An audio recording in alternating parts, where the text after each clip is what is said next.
The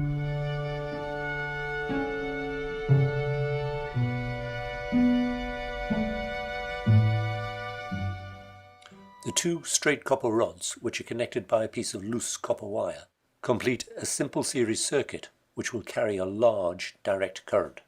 The loose wire is resting between the poles of a magnet. There's also an ammeter in the circuit. When the circuit is switched on, a very large current flows. The loose wire is then flicked out from between the magnets. Because the movement is sudden, it is sometimes called the catapult effect.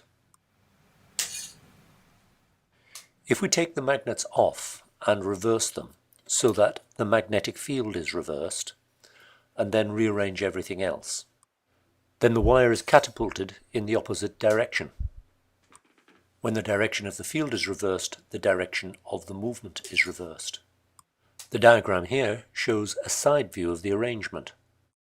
The brown circle represents the wire with the current coming towards us. The magnetic field around a wire carrying a current is clockwise looking in the direction of the current. Since it's coming towards us, then it is anti-clockwise. The field between the poles of the magnet runs from north to south. The fields between the two magnets interact. On the left, they both run in the same direction and reinforce one another. On the right, they run in opposite directions and tend to cancel out. The magnets are massive and are not free to move. The wire is light and gets flicked out of the magnetic field. The thrust takes it away from the strong field and towards the weak field, as the system tries to reduce the concentration of magnetic flux on the left. Notice that the field, the flux, and the thrust of the wire out of the field are all at right angles to one another. A rule which can help you remember which way is which is called Fleming's left-hand rule, where the field, the current, and the flux are represented like this. If you position your hand so that the forefinger represents the magnetic field, I'm sure you'll remember that the F in forefinger represents the F in field.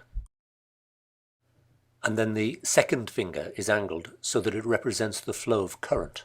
Less easy to remember, but there is a C in current and a C in second. And finally, the thumb, which is at right angles to both those digits, represents the thrust.